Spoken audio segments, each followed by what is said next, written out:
Ram Ratna International School official. Thank you for joining in today, and we look forward to an inspiring session. Onward we go, forward we march. Best wishes from Ram Ratna International School.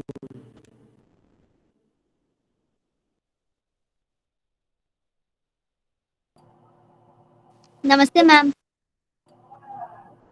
नमस्ते ma'am. Namaste everyone. Welcome to Aadhar Schiller Talks at Aadhar. We'll be starting in a few moments at around 3:30.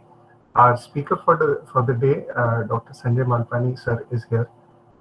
And sir, I think you are on mute, because of which we are not able to hear you.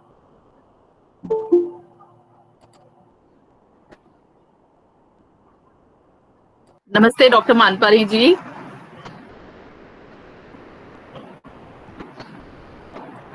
Namaste ma'am. I think sir is on mute, or maybe his internet connection is stuck. Yeah, no problem. We'll start sharp at 3:30. I think he's facing some internet issues. So namaste to all the participants. It's a pleasure to have you all here. Very happy to see you on this marvelous Monday afternoon. I hope you all are doing very well. It's a pleasure to have you all at the 27th Aadhar Schiller Talk on a very exciting topic. Namaste, Dr. Sanjay Malpani ji. Namaste, sir.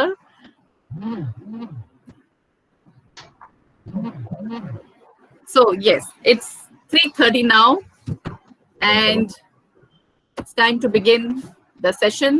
आज हिंदी दिवस है और हिंदी दिवस की शुभकामनाओं के साथ आज के सत्र की शुरुआत हम करेंगे।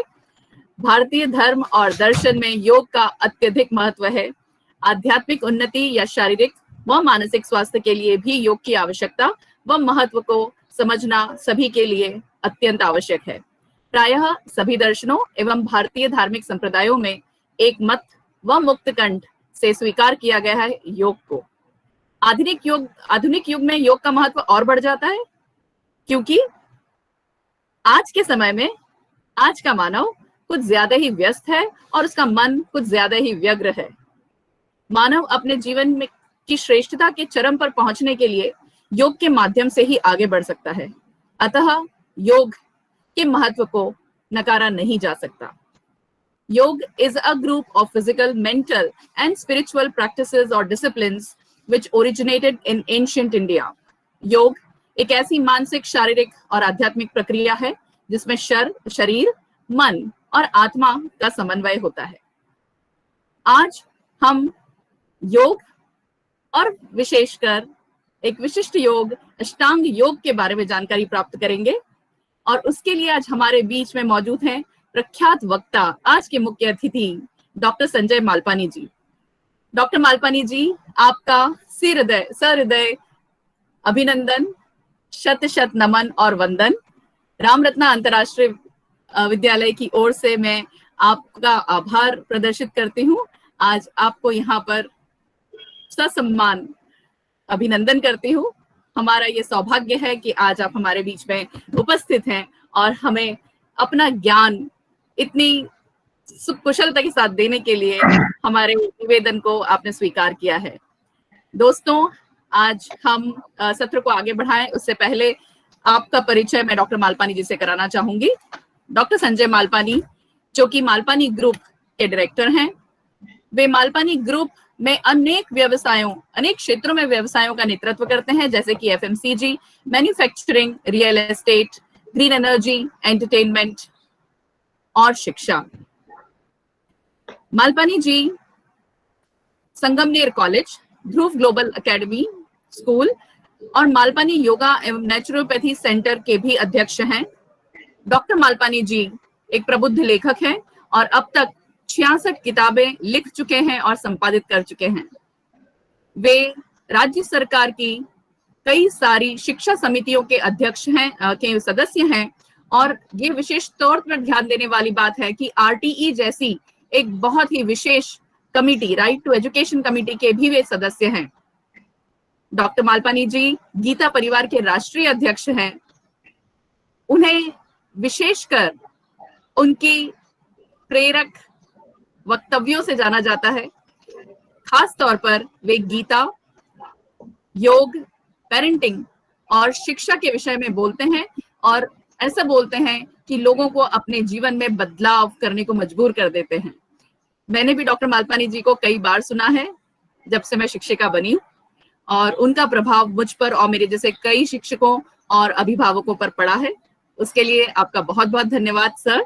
और आज आप हम सभी को, इस पूरे ग्रुप को अपने ज्ञान से, ज्ञान के प्रकाश से हमारे ज्ञान में वर्धन करेंगे, उसके लिए बहुत बहुत धन्यवाद।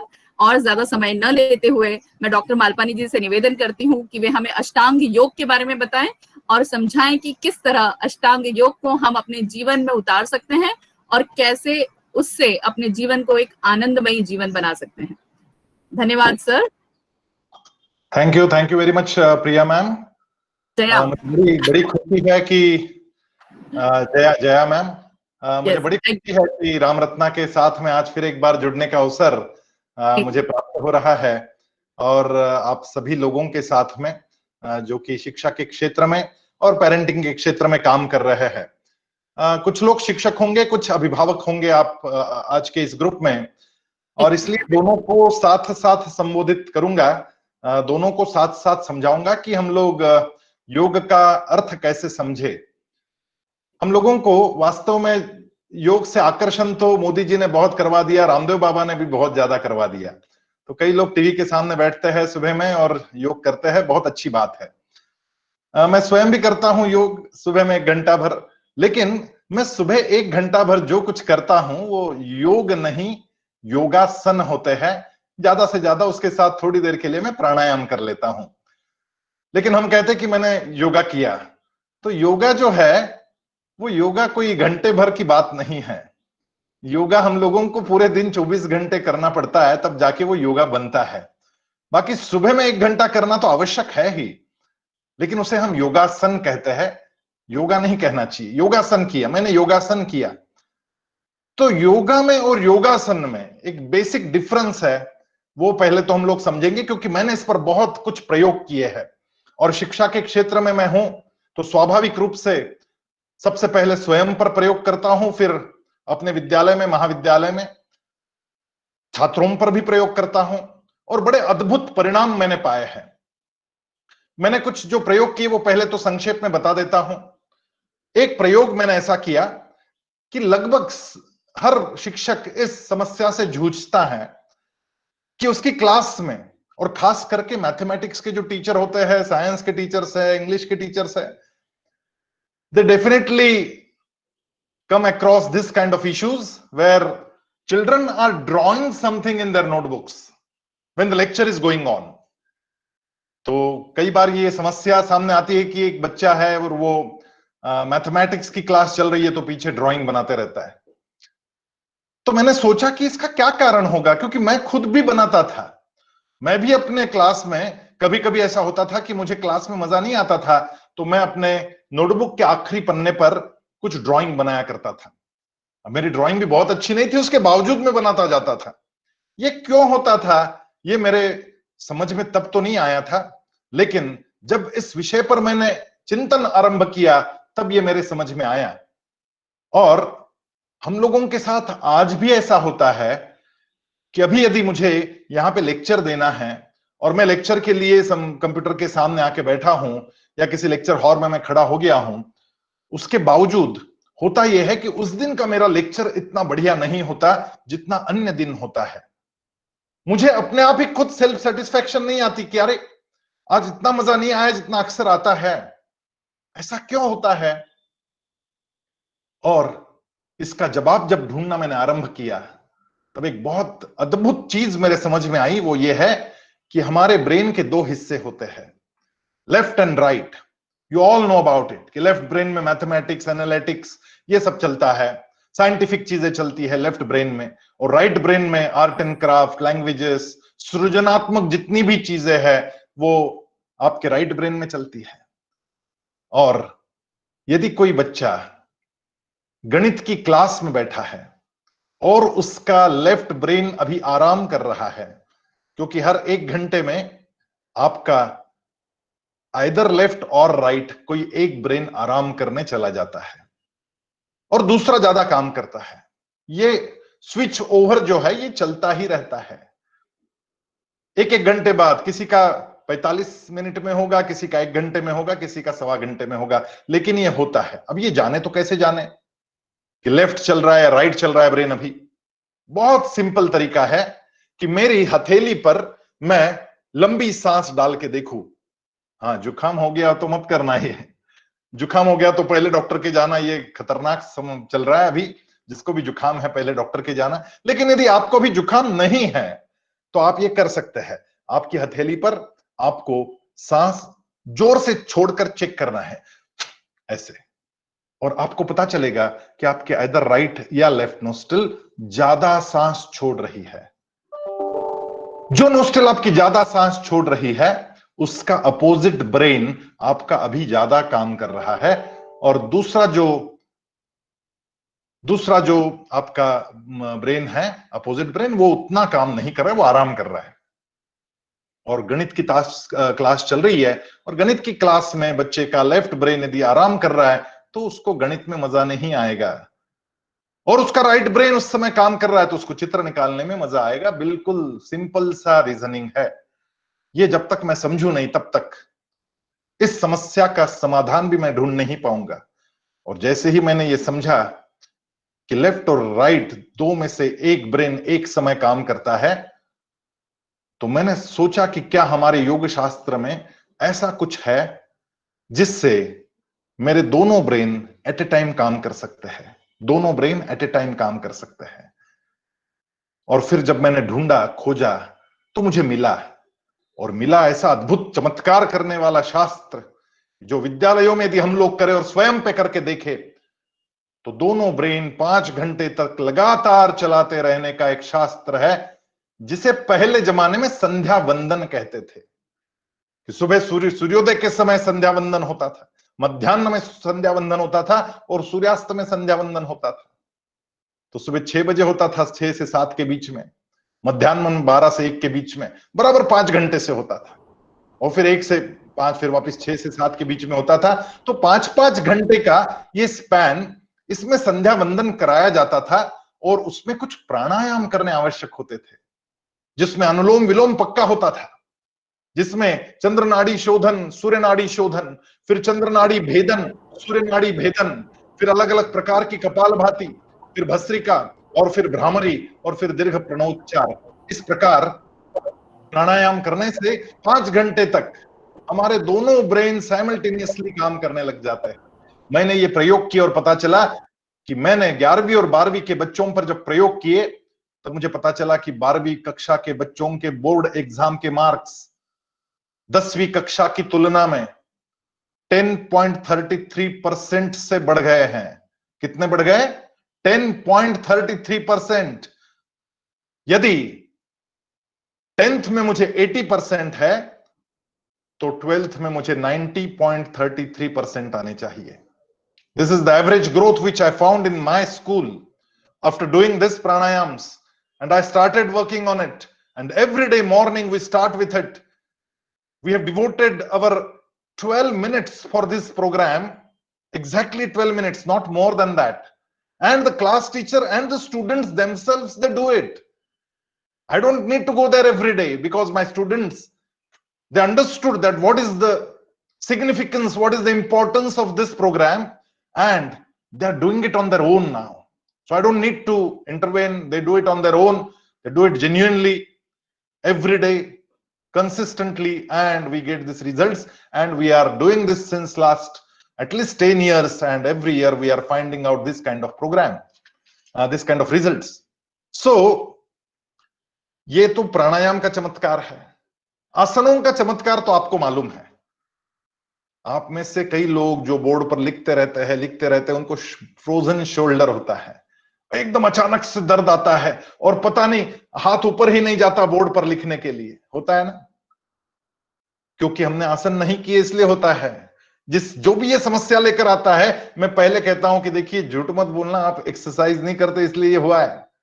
और फिर इसके इतने आसान एक्सरसाइजेस है कि सिर्फ 3 दिन दीजिए, सिर्फ 3 दिन, और 3 दिन में भी कितना समय, 10-10 मिनट के 6 स्लॉट्स, यानी 3 दिन 1-1 घंटा, वो भी एक साथ नहीं, सुबह 10 मिनट, फिर 10 बजे 10 मिनट, फिर 12 बजे 10 मिनट, फिर 2 बजे 10 मिनट, ऐसे आपको जब फुर्सत है तब। और आपका फ्रोजन शोल्डर, आपका बैक पेन 3 दिन में पूरी तरीके से गायब हो सकता है। ये सिग्निफिकेंस है, ये इंपॉर्टेंस है। तो मैंने इस पर बहुत काम करना आरंभ किया, मेरे सारे बच्चों को मैंने इस पर काम करवाया, और मैं आपको चमत्कार बताता हूं इसका कि आज सीबीएसई के योगा कॉम्पिटिशंस हो या फिर एसजीएफआई के हो या इंटरनेशनल कोई भी योगा की चैंपियनशिप हो, मेरे बच्चे गोल्ड मेडल ही लाते हैं। मैंने इतना बच्चों को आगे ले गया मैं। लेकिन योग केवल आसन पे और प्राणायाम पे नहीं टिकता। ये तो अष्टांग योग की तीसरी सीढ़ी है। This is the third step and it starts with, in fact it is not the third step, it is the first step. Asana is the first step, but then there are a few yama and niyamas. कुछ यम और नियम है। ये aim और नियम पहली और दूसरी सीढ़ी है ऐसा कहा जाता है, लेकिन मैं ऐसा मानता हूं कि ये सीढ़ी नहीं है, ये सीढ़ी का रेलिंग है। हम सीढ़ियां चढ़ते तब रेलिंग को पकड़कर चढ़ते, वैसे ही अष्टांग योग की जो आसन के आगे की 6 स्टेप्स है, उसका रेलिंग जो है वो यम और नियम है। और ये अष्टांग योग की जो महादेवता है, जो आदि योगी है, वो भगवान महादेव है। तो सबसे पहले तो चलिए भगवान महादेव के पास जाकर के समझते हैं कि क्या करना होगा हमें। वो अपने उदाहरण प्रस्तुत करते और हमें बताते कि क्या करना चाहिए अष्टांग योग की साधना के लिए। आप भगवान महादेव का कहीं भी चित्र देखें, पहली बात तो उनका पूजन जो भी होता है वो उनके प्रतीक रूप वो शिवलिंग पर होता है, लेकिन महादेव का भी चित्र देखे तो वो ध्यानमग्न अवस्था में आपको दिखेंगे, तो चिंतन कर रहे हैं। तो यदि हमें अष्टांग योग करना है तो हम लोगों को चिंतनशील रहना होगा। Whether I am a teacher, whether I am a parent, I have to be thoughtful all the time कि मुझे क्या करना है, मुझे सोचना होगा। तो वो चिंतन ध्यान में मग्न है, और उनका जो परिवार है उस परिवार पर उनका इस प्रकार से स्नेह प्रेम है कि उनके परिवार के 5 जो पशु है वो बड़े प्रेम के साथ में उनके परिवार में रहते हैं, क्योंकि इनके गले में नाग है। उस नाग का गणपति के चूहे के साथ बिल्कुल नहीं जमता है, बिल्कुल नहीं जमता उसका। वो नाग और चूहा दोनों साथ में आ जाए तो एक दूसरे के ऊपर झपट पड़ेंगे, लेकिन शिव परिवार में बिल्कुल शांति से रहते हैं। अच्छा, ये जो नाग और ये जो चूहा है, इनका कार्तिकेय के मोर के साथ में बड़ा झगड़ा है। वो कार्तिकेय का मोर जैसे ही इन दोनों को देखेगा मारने पे तुलेगा, लेकिन वो भी बड़े प्रेम से रहता है। पार्वती का सिंह है और शिव जी का नंदी है, उनका भी दोनों का आपस में बैर है। तो 5 नमूने के 5 लोग हैं। आपका परिवार हो या आपकी कक्षा हो, whether it's your family or it's your class, it's your classroom, ये हेट्रोजीनियस क्लास रहने वाली है। अलग अलग प्रकार के बच्चे आपके पास आने वाले हैं। एक बच्चा दूसरे बच्चे के बिल्कुल एक जैसा नहीं होता है, उनका स्वभाव बड़ा विपरीत होता है। और ऐसे विपरीत स्वभाव वाले सारे बच्चों को हमारे परिवार में एकत्रित रखने का जो कौशल है, that skill we need to adopt. कि कोई बच्चा थोड़ा स्लो लर्नर है, कोई बच्चा मैथ्स में बहुत आगे है लेकिन लैंग्वेजेस में उतना बढ़िया नहीं करता है, कोई बच्चा नाटक बहुत अच्छा करता है लेकिन गाना नहीं गा सकता है, कोई बच्चा खेल में बहुत अच्छा है लेकिन कंप्यूटर पे नहीं इतना मजा आता उसको। 5 नमूने के 5 बच्चे आपके क्लासरूम में पक्के मिलने वाले हैं। और ये बच्चे तो बच्चे हैं, शरारती नहीं होंगे बच्चे तो फिर वो बच्चे नहीं। आपके क्लास में यदि बिना शरारत वाले ही सारे बच्चे हैं तो then there is something wrong in your class. आपके बच्चे शरारती होने चाहिए। जितने ज्यादा शरारती बच्चे आपके, उतने ज्यादा वो सक्सेसफुल रहेंगे जिंदगी में, ये समझ लेना, और आपका नाम रोशन करेंगे। मुझे तो जितने ज्यादा शरारती बच्चे हैं ना, उतने ज्यादा पसंद आते, मैं उनसे ज्यादा स्नेह प्रेम करता। और फिर जब स्कूल से चले जाते तब भी मेरे संपर्क में रहते, क्योंकि बाकी किसी ने उनको अपनाया नहीं था, उनकी शरारतों को समझा नहीं था, मैंने समझा था। तो जब भी कुछ हो जाता है, उनके साथ कुछ भी घट जाता है, तो मुझे ही फोन करते। और आपको मैं बता दूं, मेरे ऐसे ऐसे बच्चे जो जीवन में बड़े सक्सेसफुल हो गए, बॉम्बे के किसी भी अस्पताल में चले जाओ, मेरा एक ना एक बच्चा आपको वहां डॉक्टर मिलेगा ही मिलेगा। किसी भी अस्पताल में चले जाओ, पूना के किसी भी अस्पताल में चले जाओ, मेरा एक ना एक बच्चा मिलेगा ही मिलेगा। कोई भी एयरपोर्ट में मैं जाता हूं, मेरे कॉलेज का एक ना एक बच्चा मुझे उस एयरपोर्ट पे मिल जाता है, जो वहां की किसी न किसी प्रकार की सेवा में रहता है। तो मुझे अपनी ट्रॉली कभी कैरी नहीं करनी पड़ती, वो बच्चे दौड़ कर आते और मेरी ट्रॉली कैरी करते, क्योंकि उनका मैं सबसे ज्यादा स्नेह देने वाला टीचर रहता हूं। तो ये कैसे संभव होता है, ये मैं आपको बताना चाहूंगा। आज शिव परिवार में चले, जब भी कोई बच्चा शरारत करता है तो शिव जी को ध्यान करे, उनके माथे पर गंगा और उनके माथे पर वो चंद्रमा, जो दोनों शीतलता के प्रतीक है, ठंडा दिमाग रखते, ये दोनों चीजें। जब भी ऐसी शरारत आपके सामने कोई बच्चा करे, तो सबसे पहले शिव जी को याद करना और कहना, ठंडा हो जा भैया, ठंडा हो जा। और दिमाग ठंडा रख के देखना, सोचना उसके बारे में, हंस देना पहले तो, पीठ से हाथ घुमाना, प्रेम करना, और फिर पूछना, ऐसा क्यों कर रहा है बेटा तू, क्या बात है। कुछ ना कुछ कारण होता है उसके पीछे, ध्यान करना, सोचना उसके बारे में। ये जो महादेव है ना, ये कामजयी है। कामजयी का मतलब होता है सारे कामनाओं के ऊपर उन्होंने जय प्राप्त की, काम को जला दिया, कामदेव को जला दिया उन्होंने। कामजयी होना हर शिक्षक के लिए और हर अभिभावक के लिए बहुत ही महत्वपूर्ण होता है, बहुत महत्वपूर्ण, कि हम कामजयी बने। और वो तीसरा नेत्र, वो अक्सर बंद ही रहता है लेकिन होता है, कभी कभी खुलता है तब बड़ा गजब हो जाता है। ये तीसरा नेत्र यानी थर्ड विजन है, कि मैं कुछ अलग एंगल से देखूं इस बच्चे की शरारत के ऊपर। हर बच्चे को अलग नजरिए से देखने का एक गजब का सामर्थ्य महादेव हमें देते हैं। हमें हर शिक्षक को, हर मां को, हर पिता को ये तीसरा नेत्र होना बड़ा आवश्यक होता है, कि मैं थर्ड एंगल से देखूं, ना कि एक टीचर के एंगल से, ना कि एक पेरेंट के एंगल से, बल्कि एक दोस्त के एंगल से भी देखूं कि मेरा ये दोस्त ऐसा क्यों कर रहा है। और जब ऐसा करने लगेंगे, तब कभी कभी आपको नटराज भी बनना पड़ता है। नटराज का मतलब ये नहीं कि वो तांडव करते, तांडव भी करते, लेकिन वो नाटक है। वो तांडव नटराज बनकर करते, वो नाटक करते, वो सही का तांडव नहीं होता। आपको कभी कभी गुस्सा करना पड़ता है आपके बच्चों के ऊपर, लेकिन वो अंदर से गुस्सा ना हो, वो यहां से हो गुस्सा, तब जाके नाटक, वो गुस्से का नाटक होता है। वो नर्तन जो है उसका तांडव, वो गुस्से का नाटक है, वो ना कि गुस्सा। वो बच्चों के ऊपर गुस्सा नहीं करते, हाँ बच्चे को आंख दिखाते, लेकिन अंदर से बड़े शांत होते हैं।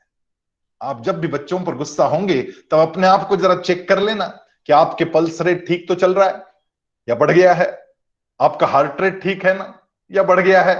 आईने में देख लेना, आपका चेहरा लाल नजर आए तो समझ लेना कि ये तो अंदर के गुस्से का उबाल निकल गया बच्चे के ऊपर। क्रोध का नाटक हो, ना कि क्रोध हो। और कामजयी, कामजयी का मतलब होता है हमारे क्रोध पर जिसने जय प्राप्त की, हमारे कामनाओं के ऊपर, हमारे सारे षड्रिपों के ऊपर, जो कि काम, क्रोध, लोभ, मोह, मद और मत्सर, इन सब के ऊपर जिसने विजय प्राप्त की, वो होता है कामजयी। और इसलिए, और एक चीज तो मैं शिक्षकों में अक्सर देखता हूं, और उसके लिए शिक्षकों को प्रणाम करता रहता हूं, कि वो सादगी भरे तो होते ही है। सादगी में रहना आवश्यक शिक्षक को। भगवान महादेव स्वयं कितनी सादगी में रहते, गले में एक भी सोने का आभूषण नहीं, रुद्राक्ष की माला है, नरमुंडों की माला भी होती है कभी कभी, शमशान में रहते। और सारा शिव परिवार देखिए, वो पार्वती, वो गणपति, वो कार्तिकेय, सब अलंकारों से मंडित है, अलंकृत है। ऐसा ही होता है, हमारे बच्चे जो है ना, वो हमसे आगे जाकर हमसे ज्यादा अलंकृत हो जाते, फिर विद्या से अलंकृत होते, धन से अलंकृत होते, पद से अलंकृत होते, हमसे बहुत आगे बढ़ते। और इसलिए शिक्षक भी आदि योगी का एक अवतार होता है कि वो अपने बच्चों को, अपने छात्रों को आगे बढ़ा देता है और अपने से ऊपर उठा देता है। वही तो शिक्षक होता है। लेकिन जब तक शिक्षक अष्टांग की उपासना ना करे, तब तक वो शिक्षक सही शिक्षक नहीं होगा, ना सही अभिभावक होगा। और अष्टांग की शुरुआत होती है यम से। यम का मतलब वो नहीं कि जो मृत्यु की देवता है। यम का मतलब है कुछ चीजें जो छोड़नी होती है। वैसे यम की जो व्याख्या की गई, उसमें अहिंसा, सत्य, अस्तेय, ब्रह्मचर्य और अपरिग्रह, ये 5 चीजें बताई गई। मैं उसमें नहीं जाना चाहता क्योंकि बहुत टेक्निकल हो जाएगा तो मजा कम आएगा। लेकिन मैं सीधी सी बात बता देता हूं कि यम का मतलब होता है संयमन। इसमें भी यम शब्द देखिए, संयम करने का मतलब है यम करना। तो ये जो संयम है, ये स्वयं के ऊपर संयमन करना पड़ता है, कुछ चीजों के ऊपर कंट्रोल करना पड़ता है। वो कौन सी चीजें हैं? वो कंट्रोल जो है वो 3 सी से शुरू होता है। पहला है कंपैरिजन, कि मैं मेरे 2 छात्रों में कभी कंपैरिजन नहीं करूंगा। हर छात्र अलग होता है, इसलिए नो कंपैरिजन। हर छात्र अलग होता है, विशेष होता है, तो उसमें कंपैरिजन करने का कोई कारण नहीं बनता। किसी को कॉपी भी नहीं करने को कहूंगा कि इसको कॉपी कर, उसको कॉपी कर। हर बच्चा अपनी योग्यताएं, अपनी क्षमताएं लेकर आता है। हमने ऐसे बहुत प्रयोग किए, आप लोगों ने भी निश्चित रूप से किए होंगे। रामरत्ना में मल्टीपल इंटेलिजेंस थियरी के ऊपर कुछ प्रयोग, जिसमें हॉवर्ड गार्डनर बताते हैं कि 8 प्रकार की बुद्धिमत्ताएं हैं: linguistic, analytical, mathematical, musical, interpersonal, intrapersonal, kinesthetic यानी फिजिकल बॉडीली जो इंटेलिजेंस होता है, स्पेशल इंटेलिजेंस, नेचुरलिस्टिक इंटेलिजेंस। ये सारे जो इंटेलिजेंसेस है, इनमें से 1 या 2 बहुत ज्यादा होते हैं, बाकी थोड़े कम होते हैं। तो जो बच्चा फिजिकल इंटेलिजेंट है, खेल में बड़ा अच्छा है, हो सकता है उसका मैथ्स अच्छा नहीं हो। ऐसे बच्चों पर हमने प्रयोग किए और खेल में उसको आगे बढ़ा दिया। कॉपी नहीं करने को कहा, खेल में आगे बढ़ा दिया। और जैसे ही खेल में वो बच्चा आगे बढ़ता है, उसकी कॉन्फिडेंस लेवल ऊपर चली जाती है, वैसे ही मैथमेटिक्स भी अच्छा करने लगता है। हॉवर्ड गार्डनर का सिद्धांत, ये यम होना चाहिए हमारा कि हम बच्चों का कंपैरिजन और उनके बीच में उनको कॉपी नहीं करेंगे, उनकी कंपटीशन भी नहीं करवाएंगे इस प्रकार की कि उसके जैसा बन ना, तो तेरे जैसा बन। तो आज जो है उससे 1 कदम आगे बढ़, वो जहां है वहां मत जा, तो आज जहां है उससे 1 कदम ऊपर उठा। ये बात बच्चों को कहना, ये मेरा यम होना चाहिए। और भी यम की लिस्ट बनाते रहना आप बाद में कि क्या क्या चीजों का संयमन एक शिक्षक को करना पड़ता है, एक अभिभावक को करना पड़ता है। संयमन वो करना पड़ता है कि क्लासरूम में जाओ तो मोबाइल नहीं यूज करूंगा, मैं गलती से भी अपना व्हाट्सएप नहीं खोलूंगा, ये यम करना पड़ता है। क्लासरूम में जाओ तो कुर्सी पे नहीं बैठूंगा, मैं खड़े रहकर बात करूंगा। जो शिक्षक बैठ गया उसके बच्चों का भविष्य भी बैठ गया, तो मैं बैठकर नहीं सिखाऊंगा, मैं खड़े रहकर सिखाऊंगा। ये कुछ चीजों का यम हम खुद को ही नोट डाउन करना चाहिए कि as a teacher what should be my aim, ये यम। और दूसरा होता है नियम, यानी कॉन्स्टेंटली कुछ चीजें करना। यहां पे कंट्रोल है, यहां पे कॉन्स्टेंटली कुछ करना है। उसमें फिर 3 सी है, कमिटमेंट का सी है, कोऑपरेशन का सी है, कोऑर्डिनेशन का सी है। एक परिवार में जब चलाता हूं, फिर वो विद्यालय हो या घर का परिवार हो, आपस में कोऑर्डिनेशन, हम छोटी छोटी बातों के ऊपर एक दूसरे के साथ संवाद कभी कभी खत्म कर देते हैं, उसमें कोऑपरेशन भी खत्म हो जाता है और कोऑर्डिनेशन भी खत्म हो जाता है। और इसलिए कम्युनिकेशन का सी भी यहां आएगा। So keep on communicating. आप लोगों को कोऑर्डिनेट करना है, कोऑपरेट करना है, तो कम्युनिकेट करना होगा और यह कमिटमेंट के साथ करना होगा। कुछ नियम शिक्षक के लिए कि मेरा हर काम टाइमली होगा। Every task, whether it is submission, whether it is completion, whether it is paper setting और नोटबुक चेकिंग और whatsoever, reaching in time, in the classroom, एक भी मिनट मेरा आगे पीछे नहीं होगा। मैं अपने बच्चों से ये हरदम कहता हूं कि जिस दिन मुझे 1 मिनट की देरी हो जाएगी आने में, उस दिन समझ लेना कि आज संजय मालपानी लेट हो गए। लेट संजय मालपानी कह देना उस दिन मुझे। छात्रों के साथ का कमिटमेंट, समय का पालन। मेरे अपने स्कूल में मेरी अपनी बच्ची एक दिन 15 मिनट देरी से पहुंची, किसी कारण से उसको नहीं आने दिया मैंने स्कूल में उस दिन, क्योंकि उस दिन का स्कूल उसका मिस हो गया, कुछ रह गया चलेगा, लेकिन टाइम से पहुंचने का जो संस्कार है, वो संस्कार सबसे महत्वपूर्ण है। और वो मैं अपने आदर्श से रखना चाहता हूं कि मैं समय पर रहूंगा तो मेरे बच्चे समय पे आएंगे, नहीं तो कौन समय पे आएगा। मेरा स्वयं का अध्ययन, रीडिंग, लिसनिंग, ये मुझे जो जाना पड़ता है, करते रहना पड़ता है, ये मैं कैसे करूं। इसमें जो नियम बताए गए उसमें 5 चीजें बताई गई: शौच, संतोष, तप, स्वाध्याय और ईश्वर परिधान। इसमें ईश्वर परिधान एक बहुत महत्वपूर्ण चीज हमारे लिए।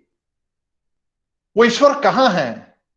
मैं सोचता हूं कि मेरे छात्रों में, मेरे बच्चों में मेरा ईश्वर छुपा हुआ है, और बिल्कुल उसी भाव से मैं उनसे मिलता हूं। तब उस भाव से मिलता हूं ना कि मेरा ही कृष्ण कन्हैया आ रहा है। वो कोई भी हो सकता है, वो मोहम्मद हो सकता है, वो बुद्ध हो सकता है, वो महावीर हो सकता है, कोई भी हो सकता है, लेकिन मेरा इष्ट आ रहा है उसी के बच्चे के रूप में। और जब ये भाव से मैं उस बच्चे के साथ में मेरा संवाद स्थापित करता हूं, तब इतना बढ़िया काम होता है कि मैं क्या बताऊं आपको। और वो बच्चे मेरे साथ सदा प्रसन्न रहते। किसी बच्चे को मेरे साथ कभी क्रोध नहीं आता। और आपको और एक बात बता देता हूं कि बच्चे के मन में कितना भी गहन और जटिल प्रश्न हो, जैसे ही मैं दिखता हूं, बच्चा दौड़ता मेरे पास आता है और खुलकर मुझे वो प्रश्न कहता है। और केवल जब स्कूल में है तब नहीं, कई बच्चों की तो शादी भी हो गई, उनके भी बच्चे हो गए, आज भी मुझे फोन करके पूछते कि सर समस्या है, पूछो। ये प्रेम एक शिक्षक का अपने बच्चों के साथ होना चाहिए। तीसरा जो स्टेप है अष्टांग का, वो है आसन। आसन मतलब एक्ट ऑफ बैलेंसिंग। उसके लिए कुछ फिजिकल एफर्ट्स करना। तो योग आसन में तो हम सर्वांगासन करते हैं, वृक्षासन करते हैं, शीर्षासन करते हैं, सारा बैलेंसिंग है कि हमको बैलेंस करनी पड़ती है हमारी बॉडी। लेकिन योग का मतलब ही जोड़ है कि हमको 2 चीजों को जोड़ना होता है। तो क्या जुड़ता है? हमारी बॉडी के साथ हमारा मन जुड़ता है। बॉडी और मन, जो माइंड और बॉडी जब जुड़ जाती है, बुद्धि भी उसके साथ जुड़ती, शरीर के साथ, शरीर, मन, बुद्धि तीनों का समन्वय होने लगता है, तब कोई भी काम बढ़िया होता है। भगवत गीता में कहा गया, मयि अर्पित मनो बुद्धिर, मुझे मन और बुद्धि अर्पण करना। केवल मन अर्पण करके नहीं चलता और केवल बुद्धि अर्पण करके भी नहीं चलती। जहां पे मन और बुद्धि दोनों साथ साथ चलेंगे, वहां पे सर्वोत्तम रिजल्ट आएंगे। The peak performance which you want to achieve is only possible by merging these 2 things, your mind and your brain. दोनों साथ काम करेंगे। केवल मन काम करेगा और बुद्धि का साथ नहीं मिलेगा तो काम नहीं होगा। केवल बुद्धि काम करेगी और मन साथ नहीं देगा तो काम नहीं होगा। ये दोनों का बैलेंस करना पड़ता है। और योग की जो व्याख्या बताई गई भगवत गीता में 2 अध्याय में, एक शब्द में बताया गया कि योग का क्या मतलब है। भगवान कृष्ण कहते हैं, समत्वम योग उच्यते। समत्व ही योग है, बैलेंस करना ही योग है। इतना मत खींचना कि टूट जाए और इतना ढीला भी मत छोड़ना कि हाथ से छूट जाए बच्चा। बीच वाली तनाव की जो स्थिति है वो बनाए रखना, बैलेंस। इतना भी मत खींचना बच्चों को कि वो टूट जाए, और इतना ढीला भी मत छोड़ना कि वो हाथ से छूट जाए। ये जब करने लगते तो हमारे ही जीवन में आनंद की अनुभूति आने लगती, हमारा ही जीवन प्रसन्न होने लगता। प्रसादः सर्व दुखेषु हानिरस्योपजायते। ये प्रसन्नता के कारण हमारे मन से आने वाली ये बाहर से नहीं आती, ये अंदर से ही आती है। बाहर पंखा है, एसी लगा हुआ है, फिर भी नींद नहीं आती, क्योंकि नींद अंदर से आती है। हवा बाहर से आएगी लेकिन नींद अंदर से आती है। बाहर से खूब ठंडी हवा आ रही लेकिन नींद नहीं आती, क्योंकि अंदर मैं अस्वस्थ हूं, खुश नहीं हूं, प्रसन्न नहीं हूं। तो ये कहां से आएगी नींद? तो स्वाभाविक रूप से हम लोगों को ये एक्ट ऑफ बैलेंसिंग जो है वो करनी पड़ेगी।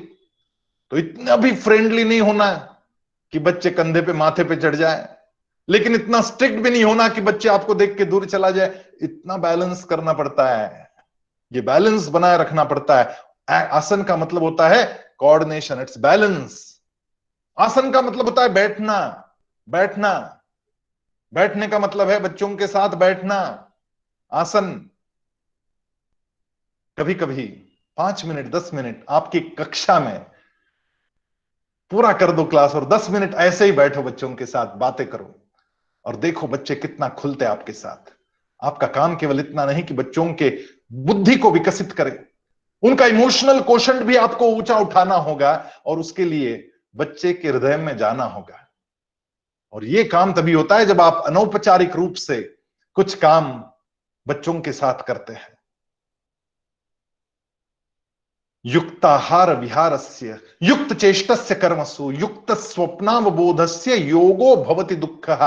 ये योग की व्याख्या जब समझाई तब कहा कि आपको बैलेंस करना होगा। किन किन चीजों का? युक्त आहार, आपका आहार युक्त हो, आपका खान पान ठीक हो। युक्त विहार यानी आपका एक्सरसाइज, आपका घूमना फिरना ठीक हो। युक्त आहार, युक्त विहार, युक्त चेष्टस्य कर्मसु, आपका कर्म युक्त हो।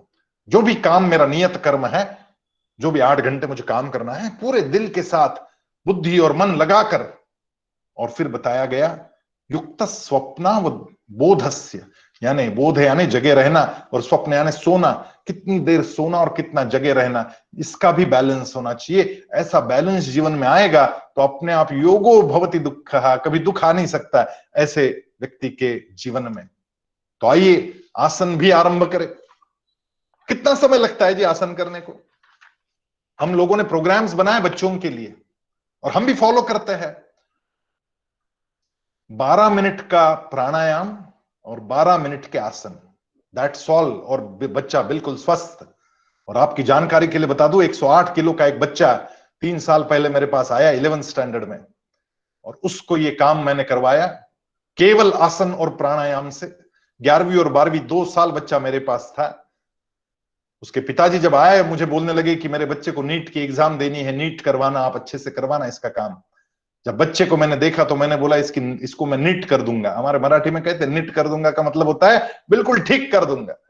2 साल में इस बच्चे का 28 किलो वजन कम करवाया गया, 80 किलो को लाया गया उसको। एडोलेसेंस ओबेसिटी का जो समस्या है आपके बॉम्बे में तो बहुत बड़ी समस्या है ये, and I would like to come with you and join with you to work on this. मैंने उसके पिताजी से ये कहा कि देखो आपका बच्चा नीट कर लेगा, जेडब्ल्यू कर लेगा, आईआईटी चला जाएगा, गवर्नमेंट मेडिकल कॉलेज में चला जाएगा, लेकिन इसका जो आज का वजन है, इसका कोलेस्ट्रॉल देखना आप, कोलेस्ट्रॉल की लेवल इतनी ऊंची चली गई होगी कि 35वें वर्ष में आयु के इसको पहला स्टेंट लगाना होगा, पहला अटैक आएगा। क्या आप चाहते कि आपका बच्चा डॉक्टर है और उसको पहला अटैक तब आया? क्योंकि हमारा युक्त आहार और युक्त विहार नहीं रहा।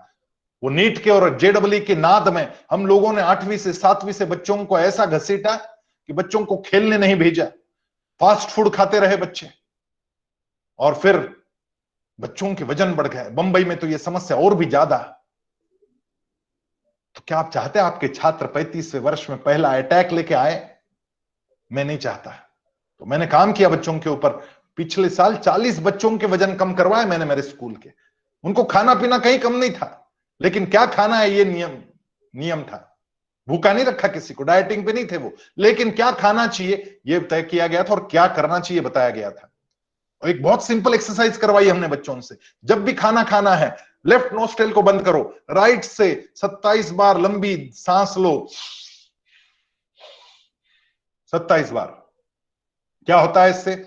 सूर्य नाड़ी का भेदन, सूर्य नाड़ी काम करने लग गई। सूर्य नाड़ी जो है राइट साइड की नोस्ट्रिल, उससे आपके शरीर का ऊष्मा बढ़ा देती है ये, उससे आपकी जो डाइजेशन सिस्टम है, आपका मेटाबॉलिज्म है, with in 27 breathings complete fast चलता है। बस इतना करना है।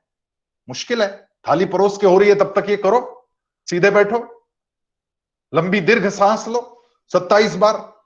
सारे मोटे बच्चों को ये करवाया, जिनका बीएमआई 25 से ऊपर चला गया था, ऐसे सब लोगों को ये करवाया 27 बार दीर्घ श्वसन।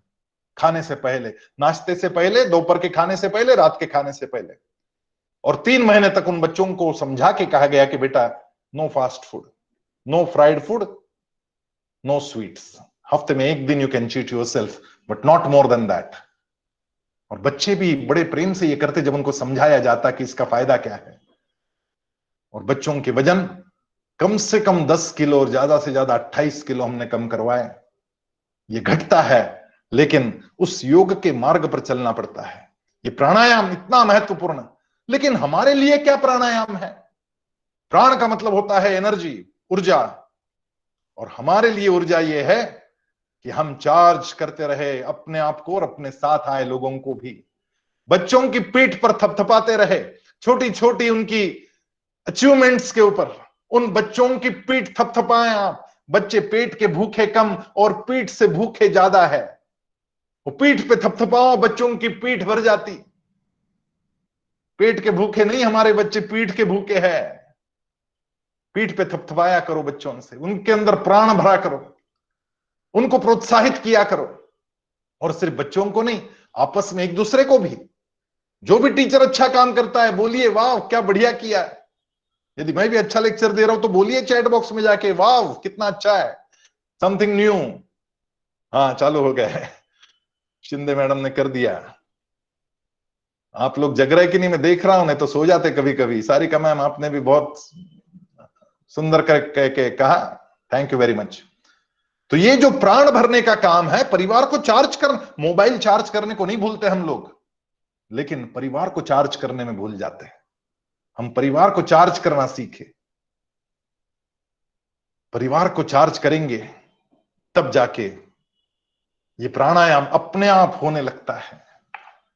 मैं आपको बताऊं और एक बहुत महत्वपूर्ण चीज, कई बच्चे एग्जाम फोबिया के शिकार होते हैं।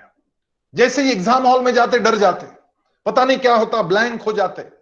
ये ब्लैंक क्यों होते हैं पता है आपको?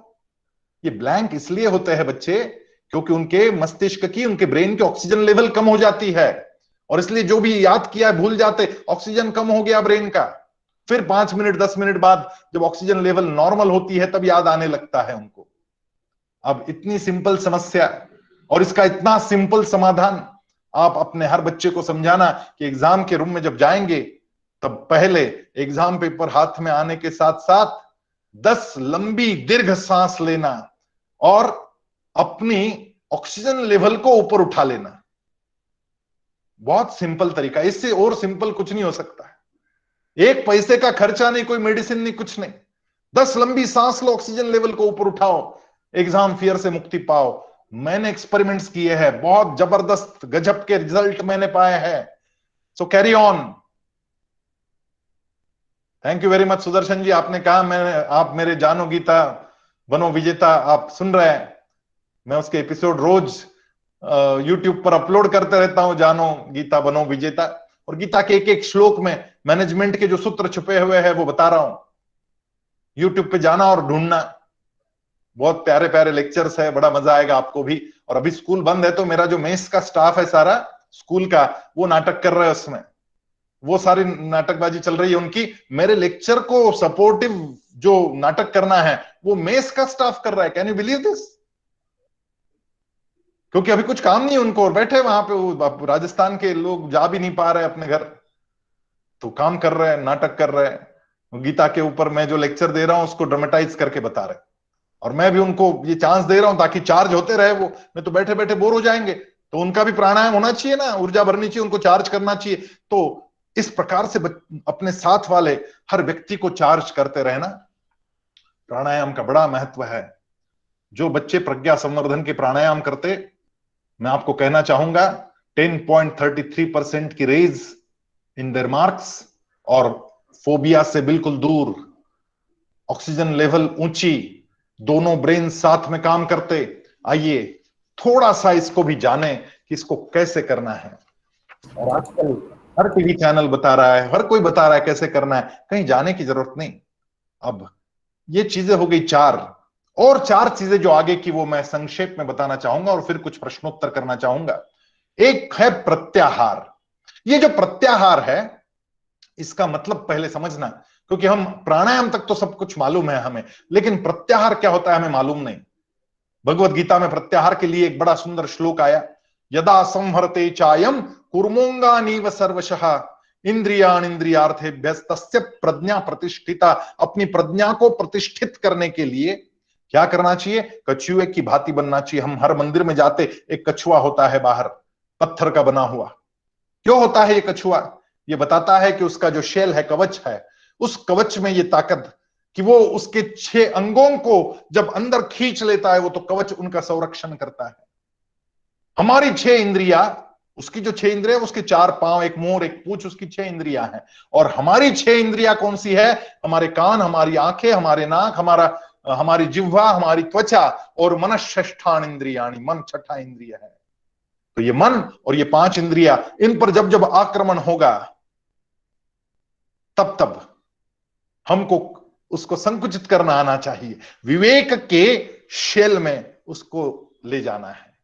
सो keep your conscious open and pull your self in, वो बचाव करेगा आपका। तो ये होता है प्रत्याहार, कि मेरे 6 अंगों को जब भी ये 6 रिपु, ये 6 शत्रु आक्रमण कर दे, तब मेरी ये 6 जो कामनाएं हैं, जो आंखों से देखने की कामना है, कानों से सुनने की कामना है, जिह्वा से खाने की कामना है, जब भी आएगा कामना बढ़ेगी कि अरे जलेबी दिख रही है सामने, खाने का मन करता है, जिह्वा कहती खाओ खाओ, और ब्लड रिपोर्ट कहती कि शुगर ऊपर है मत खाओ, तब मेरी जिह्वा का संयमन करने आना चाहिए, उसका प्रत्याहार करना आना चाहिए। आहार की जगह प्रत्याहार, वो जलेबी खाने की जगह क्या खाना है? इच्छा को ही खा जाना है, कि मेरे मन की इच्छा को मैं खा जाऊं, जलेबी नहीं खाऊं। ऐसी बहुत प्रकार की इच्छाएं हैं, कान की अलग है, स्पर्श की अलग इच्छाएं हैं, देखने की अलग इच्छाएं हैं। उन सब के ऊपर विवेक का संयमन होना, यह है प्रत्याहार, दमन करना। ये सी यहां पे फिर एक बार कंट्रोल का सी है। हमारे ईगो को, अहंकार को, भावना के आवेग को, हमारे क्रोध को, हमारे एंड्योरमेंट और अटैचमेंट को। कोई बच्चे के साथ अटैचमेंट हो जाता है, वो भी नहीं होना चाहिए। यही बच्चा मुझे प्यारा लगता है, then automatically I start giving some special concessions to him. No, this should not happen. यदि मेरा अपना भी बच्चा मेरे क्लासरूम में है, तो क्लासरूम में मैं उसका शिक्षक, घर पे मैं उसका पिता, लेकिन क्लासरूम में मैं उसका शिक्षक हूं। और दूसरे किसी भी छात्र से कुछ भी ज्यादा उसे नहीं मिलेगा, कम भी नहीं मिलेगा, लेकिन ज्यादा भी नहीं मिलेगा। ये भावना रहनी चाहिए हर विद्यार्थी के साथ में। ग्रीड, मेरा मद यानी एरोगेंस, मेरा मत्सर यानी एनवी, मेरा काम यानी लस्ट, ये सारी चीजों के ऊपर वो प्रत्याहार का कवच मेरे विवेक के साथ में मैं लाऊं। प्रत्याहार के बाद में आती है धारणा, अफर्मेशंस, पॉजिटिव एटीट्यूड। यहां का जो सी है वो कंसेप्शन का, मेरी धारणाएं। एक बड़ा गजब की चीज बताता हूं आपको, ये कोरोना के डर से क्या हो रहा है मैं आपको बताना चाहूंगा। कुछ लोग इतने डरे हुए कि वो केयर लेते, लेकिन डर के मारे इतना कुछ वो डर गया है कि कुछ हिसाब नहीं उसका। वो डर से ज्यादा भयंकर चीज दूसरी कुछ नहीं होती। अमेरिका में ये प्रयोग किया गया था कि एक आदमी जिसको फांसी की सजा हुई थी, उसको यह बताया गया कि हम तुम्हें फंदे पर नहीं लटकाएंगे, हम तुम्हें नाग से डसवाएंगे और तुम्हारी मृत्यु करेंगे, क्या तुम्हारी परमिशन है? We want to do one experiment. तो उस कैदी ने कहा मरना ही है तो ऐसे मरे वैसे मरे। उसने परमिशन दे दी, और जब फांसी का समय था उसकी आंखें बंद कर दी गई। पहले उसको जो नाग दिखाया गया था वो बड़ा कालकूट सर्प था, बड़ा जहरीला सर्प उसको दिखाया गया कि इससे डसवाएंगे।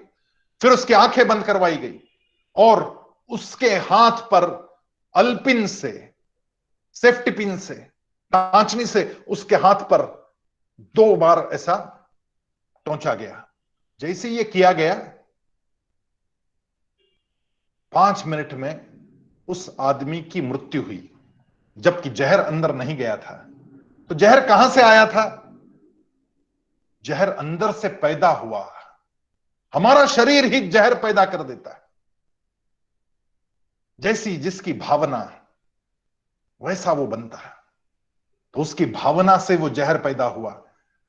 हम किस प्रकार की धारणाएं करते हैं हमारे मन में, किस प्रकार की धारणाएं रखते। इनसिक्योरिटी ऑफ जॉब, दिन भर वही रहेगा तो आपका जॉब जाएगा जाएगा एक दिन, पक्की बात है। इनसिक्योरिटी ऑफ रिजल्ट, खराब ही आएगा रिजल्ट।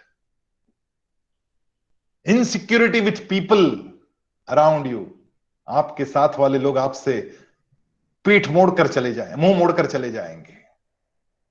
तो इनसिक्योर, हम किस प्रकार के कंसेप्शंस, किस प्रकार के अफर्मेशंस हमारे हृदय में रखते हैं। जब मैंने बच्चों से ये करवाया कि चलो धारणाएं करते कि मुझे गणित आता है, जिसको नहीं आता है उससे ये धारणा करवाई, जब ये करवाया तो परिणाम मैंने ये देखा कि धीरे धीरे उसको आने लग गया, वो उस चीज को करने लग गया। हमारे अंदर की धारणाएं पॉजिटिव रहे और हम बच्चों के अंदर की धारणाएं सेल्फ सजेशनिंग के साथ में पॉजिटिव बनाएं। इससे निश्चित रूप से एक बहुत बड़ा अंतर बच्चों के और हमारे जीवन में, रिजल्ट में, हैप्पीनेस में आने लगता है। सो बी हैप्पी 10 बार कहना जीवन में, रोज प्रतिदिन, कि मैं खुश हूं, मैं आनंदित हूं। नहीं तो कक्षा में जाते बच्चे देखते पहले कि इसका मूड कैसा है आज। यदि मेरे चेहरे पे टेंशन दिखता है तो बच्चे भी टेंशन में आ जाते हैं।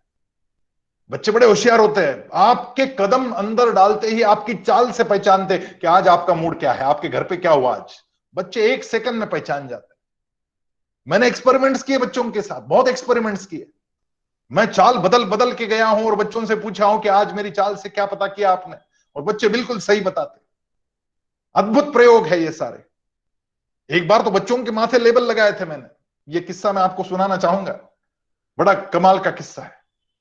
किसी के माथे पे लगा ऐश्वर्या रॉय, किसी को सचिन तेंदुलकर, किसी को लता मंगेशकर, अलग अलग प्रकार के लेबल्स लगाए गए, स्टिकर्स माथे पे लगाए। उसको पता नहीं बच्चे को कि मेरे माथे पे क्या लगा है। और फिर जब उनको घूमने को कहा गया, एक दूसरे से बात करने को कहा गया, लेकिन नाम लेकर बात नहीं करनी, क्योंकि नाम लेकर बात करेंगे तो 1 सेकंड में समझ जाएंगे। तो बिना नाम लिए, लेकिन झूठ भी नहीं बोलना है। यदि लता मंगेशकर नाम का स्टिकर ली लड़की आपके सामने है तो उसको यह कहना है कि आप कितना सुंदर गाती है, आप भारत रत्न है, आप गान कोकिला है, आपका वो गीत है मेरे वतन के लोगों हमें बहुत पसंद है, वगैरह वगैरह, ऐसा बात करना है। तो खेल चालू हुआ, 15 मिनट खेल चला, बच्चों ने पहचाना भी, लेकिन मैं बड़ा संशोधन कर रहा था कि इस खेल का परिणाम क्या होता है। और परिणाम यह हुआ कि जिस बच्ची के माथे पर मैंने ऐश्वर्या रॉय नाम का स्टिकर लगाया था, 15 मिनट के अंतराल में वो बच्ची ठुमकते हुए चलने लगी। अद्भुत परिवर्तन देखा मैंने। ऐसे कंधे उड़ाती थी, गर्दन उड़ाती थी, बालों को झटका देती थी, पता नहीं क्या, किस प्रकार का कॉन्फिडेंस उसके अंदर आया। हाथ मिलाती, हाय हेलो कहती, स्माइल करती। अद्भुत चमत्कार देखा मैंने उसके कॉन्फिडेंस लेवल में। और ये घटा इसलिए कि उसको मिलने वाला हर बच्चा, हर बच्ची यही कह रहे थे कि वाह तू कितनी सुंदर दिखती है, तो कितनी सुंदर दिखती है। तो इसके मन में धारणा तैयार हो गई कि मैं सुंदर हूं, और वो वैसा बर्ताव करने लग गई। और जिसके माथे मैंने लालू प्रसाद नाम का स्टिकर लगाया था, पता नहीं 15 मिनट में बच्चा गायब हो गया वहां से। मैंने ढूंढ के निकाला, पता चला एक खंभे के पीछे रुका हुआ है, छुप के बैठा था। मैं गया, मैंने उसे पूछा बेटा तुम क्यों नहीं खेल रहे हो। तो मुझे कहने लगा कि आपने सबको अच्छे अच्छे लेबल दिए, मुझे ही जानवर का लेबल दे दिया। मैंने कहा तुम्हें भी तो अच्छा लेबल दिया, क्या हुआ। उसने कहा मिलने वाला हर बच्चा मुझे ये पूछता है क्या तुमने चारा खाया। जब हर बच्चा ये पूछने लगा तुमने चारा खाया क्या, चारा खाया क्या, बच्चे के मन में ऐसी नकारात्मकता भर गई कि बच्चा जाके छुप गया। 15 मिनट का लेबल यदि ये परिणाम करता है, 15 मिनट की धारणाएं यदि इस प्रकार का परिणाम कर देती है, तो हमारे मन में हम अपने ही सेल्फ सजेशनिंग से हमारे ही माथे पर जो लेबल लगा रहे हैं और बच्चों के माथे पर जो लेबल लगा रहे हैं, इन लेबलों का क्या परिणाम होता होगा। धारणाएं कैसी हो जो हमें सकारात्मकता की ओर ले जाए, ऊर्जावान बनाए। और फिर जब धारणा पूर्ण हो जाए तो ध्यान की तरफ आदमी बढ़ता है। कितनी देर करना है, नॉट मच, 10 मिनट बैठो। प्राणापानो समो कृत्वा नासाभ्यंतरचारिणो करके देखो, प्राण और अपान को इक्वल करो, जाने वाली सांस आने वाली सांस इक्वल हो जाए, अपने नाक के ऊपर दृष्टि आ जाए, चिंत पूरा अंदर से ध्यान भ्रुकुटी मध्य पर हो, सीधे बैठो, समकाय शिरो ग्रीवन, हमारा सर, हमारी ग्रीवा यानी गर्दन और काया यानी स्पाइन, ये एक सीध में हो। समकाय शिरो ग्रीवन धारयन न चलम स्थिरम, हिलना नहीं है, स्थिर बैठना है ज्ञान मुद्रा करके, और प्राण और अपान पर ध्यान देना है, ये साक्षी बनना है।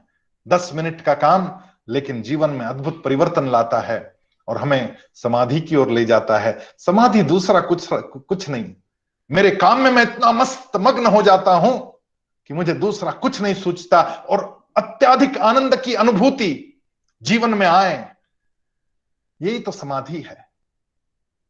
सो लेट अस चेरिश दीस मोमेंट्स। समाधि यानी अत्यानंद, और आनंद का विलोम शब्द नहीं होता, आनंद का विरुद्धार्थी शब्द नहीं होता। क्या आपने कभी सुना है आनंद का विरुद्धार्थी शब्द? यदि सुना है तो लिखिए जरा, आपके चैट बॉक्स में लिख के मुझे भी बताएं कि मैं भी समझूं कि आनंद का क्या विरुद्धार्थी शब्द है। कोई लिखेगा दुख, तो दुख जो है वो सुख का विरुद्धार्थी शब्द है।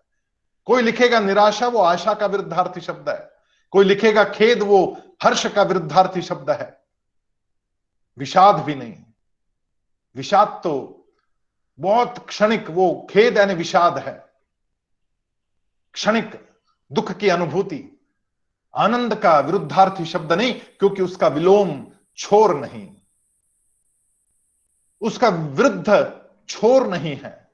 इस ओर सुख है तो उस ओर दुख है। बहुत सुख सुख सुख करेंगे तो दुख मिलेगा ही मिलेगा, बहुत आशा आशा आशा करेंगे तो निराशा आएगी, बहुत हर्ष हर्ष हर्ष करेंगे तो खेद आएगा। लेकिन आनंद जो अंदर से आता है, उसमें यदि डूबना चाहे तो फिर उसमें जब उतरते हैं तो तुकाराम महाराज हमारे कहते हैं, आनंदात से डोही आनंद तरंग, फिर आनंद के ही तरंग उठते और जीवन आनंदित हो जाता है। हम सब बड़े भाग्यशाली है कि हमारे बच्चे हैं, हम शिक्षक हैं, हम अभिभावक हैं, हमारा घर गोकुल है, हमारे घर में वो कृष्ण कन्हैया है, हमारे घर में वो राधा रानी है। और ये ईश्वर परिधान जब हम करते हैं कि हमारा घर ही वृंदावन बन जाए, हमारा विद्यालय ही वृंदावन बन जाए, तो मुझे कभी वृंदावन जाने की फिर आवश्यकता नहीं महसूस होती, क्योंकि मेरा कृष्ण यहां आके जब बैठा है तो मैं वहां क्यों जाऊं, मैं यही आनंद लेता हूं वहां का। यही मेरा वृंदावन धाम बनता, मेरा विद्यालय। और ऐसा मेरा विद्यालय जब वृंदावन का धाम बनेगा और आने वाला हर विद्यार्थी जब कृष्ण का रूप बनेगा, तब जीवन में आनंद की ऐसी वर्षा होगी, ऐसी अद्भुत वर्षा। केवल भाव बदलने से ये हो जाता है, बाकी कुछ भी नहीं बदलना है, केवल भाव बदलना है। मन का भाव बदल दो, मन की धारणा बदल दो, ध्यान लग जाएगा। थोड़ा सा ध्यान से ये करो और समाधि लग जाएगी और आनंद की अनुभूति आने लगेगी। जीवन को आनंदमय बनाने के ये 8 सूत्र या अष्टांग के 8 योग मैंने आपको बताए। आपके कुछ प्रश्न हो तो अगले 5 मिनट में मैं उसके उत्तर दूंगा, क्योंकि आपको 4:30 बजे ये खत्म करना है, ये मुझे बताया गया है। तो मैं समय की सीमा में रहूंगा और शार्प 4:30 बजे हम लोग इसको खत्म करेंगे। 2-3 मिनट बचे हैं, आपके कुछ भी प्रश्न हो तो आप पूछ सकते हैं। सर। हाँ जी सर, मेरा कुछ प्रश्न नहीं है, पर मुझे बताना था कि मुझे महाभारत बहुत पसंद है, मतलब मैंने देखा भी है और वो उसको पढ़ा भी है, मतलब मेरे पास पुस्तक है। और फिर उसमें से सिर्फ मुझे क्या स्टोरीज ही नहीं पसंद है, उसमें से मैंने बहुत कुछ सीखा कि उसमें हमको जब हम विद्या प्राप्त करते तो हम किसके लिए करते, हमारे भले के लिए या हमारे पूरे सम्मान के लिए करते। मतलब जब कर्ण, मतलब कुंती के पुत्र, उसने विद्या प्राप्त की, उसने उसको यही दिखाना था कि वो सबसे श्रेष्ठ था। पर सच में हमको विद्या इसके लिए प्राप्त करनी चाहिए कि हम सबके उसका मदद होना चाहिए और सबको अच्छा लगे, इसलिए। सही बात है बेटा, बिल्कुल। आपकी इसमें प्रश्न क्या है, ये तो आपने सही बताया बिल्कुल। तो इसमें कोई प्रश्न नहीं मेरी दृष्टि से। ऐसा कहा जाता है, या विद्या सा विमुक्त, ये जो विमुक्त कर देती हमें, जो बांध के नहीं रखती, जो विमुक्त करती है वो विद्या होती है। और वो जो ज्ञान होता है वो ज्ञान सबसे पवित्र होता है, उससे ज्यादा पवित्र और दूसरी कोई चीज नहीं होती।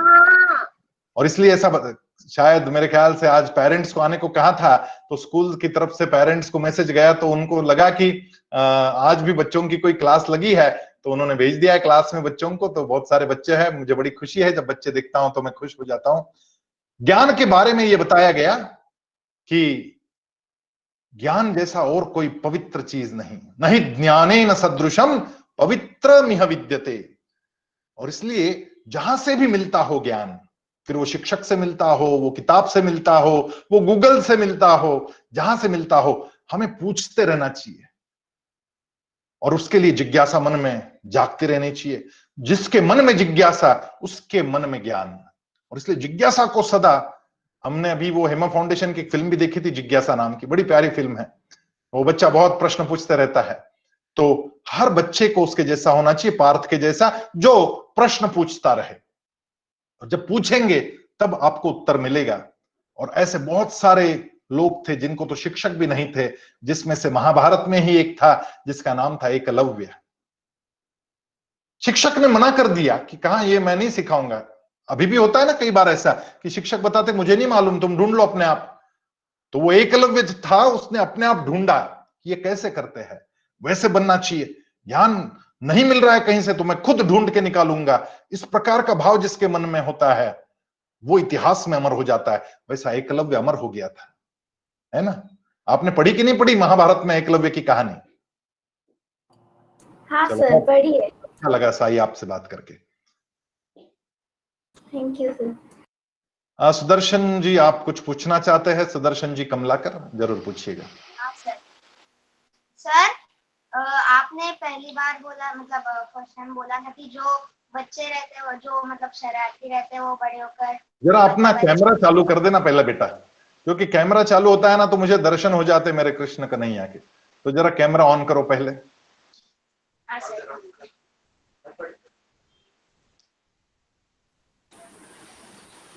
हाँ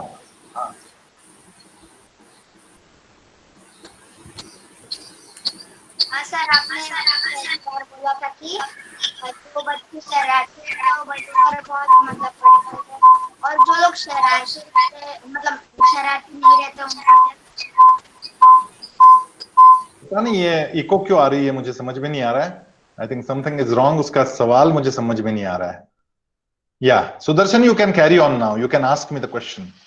Sir, means you said that the people, means the students who are very naughty, they always success in their life.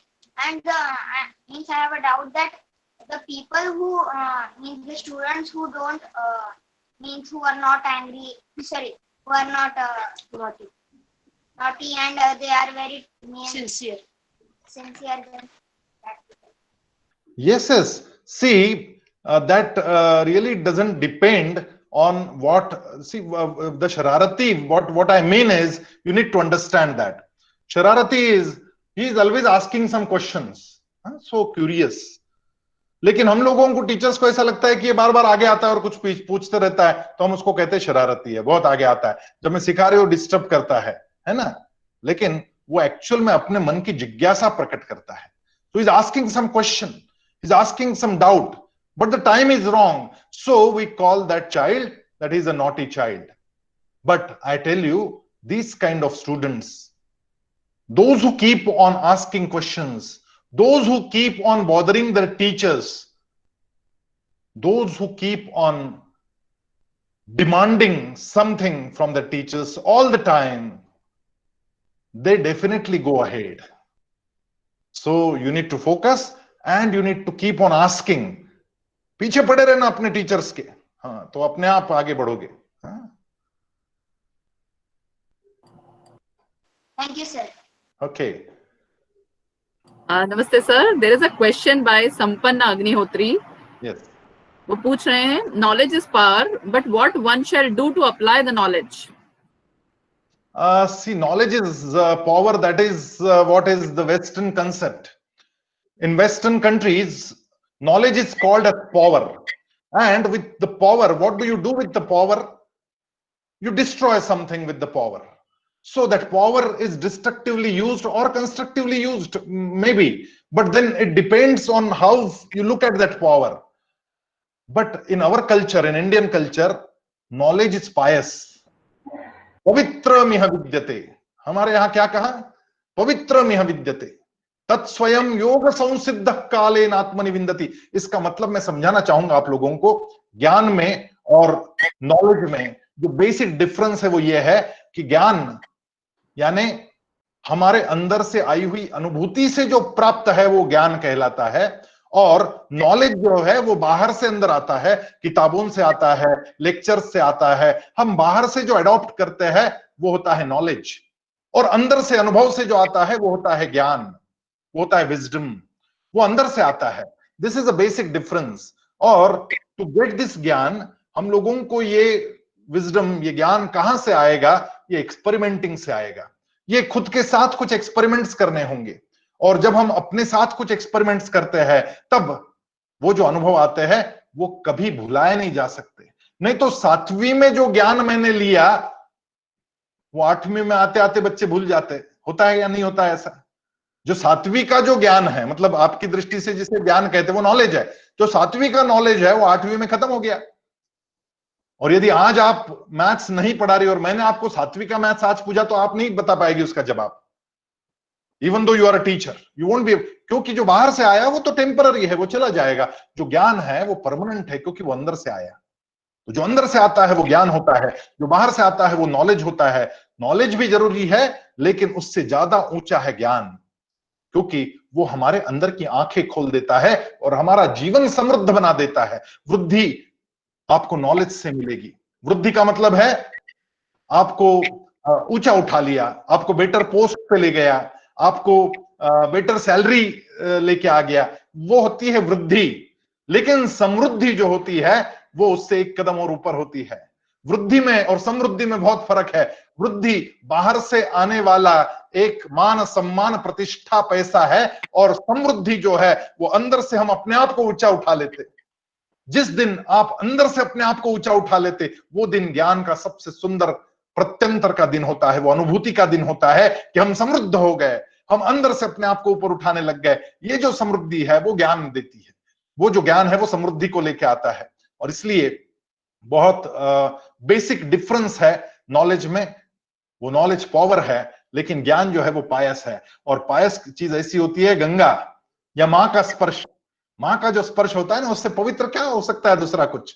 तो माँ का जो स्पर्श होता है, वो माँ का स्पर्श ऐसा होता है कि उस स्पर्श में जो भी जाए वो भी पावन हो जाता है, वो भी पवित्र हो जाता है। गंगा के अंदर जो चला जाए, एक डुबकी लगाए, वो स्वयं पवित्र हो जाता है, वो भी पवित्र। वैसे ज्ञान में जो डुबकी लगाए वो स्वयं पवित्र हो जाता है। तो इसलिए ज्ञान में और नॉलेज में एक बेसिक डिफरेंस है, और ज्ञान को प्राप्त करने के लिए हम स्वयं से कुछ प्रयोग करें, उससे अपने आप ज्ञान में वृद्धि होती जाती है और हम समृद्ध होते जाते हैं। Thank you, sir. So what we understand is that there is already this excellence and wisdom in ourselves, and real learning brings out, manifests that inner wisdom, and one should seek wisdom rather than just knowledge from outside world. Thank you so much, sir. आपकी बातें सुनकर इतनी प्रेरणा मिल रही है कि हम में से कुछ पार्टिसिपेंट्स, हमारे ही मित्र, बहुत अच्छी अच्छी बातें यहाँ पर लिख रहे हैं। और हमारी एक मित्र है रेशमा, जो मराठी में कुछ लिख रही है, बहुत सुंदर है, पर क्योंकि मेरी मराठी अच्छी नहीं है तो मैं चाहती हूँ कि रेशमा अपने आप को अनम्यूट करे और जो उसने लिखा है वो बताए और उसका थोड़ा अर्थ भी बताए। सर, हम आपके सिर्फ 5 मिनट और लेंगे और फिर सेशन को वहीं पर हम विराम देंगे। जरूर जरूर। Reshma, please unmute. नमस्ते रेशमा। नमस्ते मैम। नमस्ते सर। मॅम, मैंने एक लिखा है की जीवनात चांगल्या माणसांना शोधू नका, स्वतःच चांगले व्हा आणि कोणीतरी तुम्हाला शोधते। मतलब जीवन में अच्छे इंसान मत बनो, कि अच्छे इंसान को मत ढूंढो, खुद ही अच्छे बनो, तो कोई तो आपकी सर्च में आ ही जाएगा। क्या बात है, वंडरफुल रेशमा। और एक लिखा है, आपल्या चुका सुधारण्यासाठी जो स्वतःशी लढाई करतो त्याला कोणी हरू शकत नाही। क्या बात है? मतलब जो अपनी गलती सुधारने के लिए खुद से लड़ाई करता है उसे कोई भी हरा नहीं सकता। आणि हे जे युद्ध आहे ना, हे कायम चाललेलं आहे आतमध्ये, अंतर्बाह्य जग आणि मन, रात्रंदिवस महायुद्धाचा प्रसंग। तो ये युद्ध जो है वो बाहर अंदर दोनों तरफ चल रहा है और बाहर से ज्यादा अंदर चल रहा है। तो अंदर का जो युद्ध है वो भी अर्जुन के मन में वही तो युद्ध चल रहा था, और उस युद्ध को ठीक दिशा देने का काम श्री कृष्ण ने किया। इसलिए गीता से इतना स्नेह प्रेम करते हैं लोग। जरूर सुनिएगा मेरे वो सारे जो लेक्चर्स है, यूट्यूब पर अवेलेबल है। जानो गीता बनो विजेता, 5-5 मिनट की वीडियोस है, बड़ा मजा आता है। बहुत अच्छी स्टोरीज है, आपको बच्चों को कहने को काम आएगी। तो थैंक यू वेरी मच, बहुत मजा आया मुझे। Thank you. I'm feeling speechless how to thank you, because there was so much to take. I mean, every minute there was a pearl of wisdom. So I won't even attempt trying to summarize what we learned from here, because there is so much to take from here. तो पूरी झोली भर के जो कहते हैं कि इतना सारा कुछ मिला है खजाना, जिसमें हमको बहुत थोड़ा चिंतन मनन भी करना होगा, हम वो करेंगे। एंड आगे भी आपके मार्गदर्शन के लिए आपके पास जरूर आएंगे। आपका आशीर्वाद बना रहे और आप हमेशा स्वस्थ रहें, इसी कामना के साथ आज रामरत्ना इंटरनेशनल स्कूल आपको बहुत बहुत धन्यवाद देता है। हम सभी आपके आभारी हैं। Thank you so much sir. चलो, thank you very much. Thank you. Thanks to all the participants, all my colleagues and all my educator friends and parents. Wish you all the best in life. अष्टांग योग अपनाइए और अपने जीवन को खुशहाल बनाइए। To some extent I think कि sir ने जो नॉलेज इतनी डीप लेवल की दी है और उनके जो शब्द हैं उनको समझने में, और फिर उस पर कुछ प्रश्न शायद काफी समय बाद आएंगे हमारे, तो मे बी सर को हम लोग उनके यूट्यूब चैनल पे प्रश्न पूछ लेंगे, क्योंकि आज बहुत गहरा नॉलेज दिया है उन्होंने। इसके लिए तुरंत प्रश्न नहीं आ रहे हैं। Thank you everyone. This is Jaya Parekh from Ramratna International School saying bye to you at the 27th Aadharshila Talk. See you at the 28th Aadharshila Talk next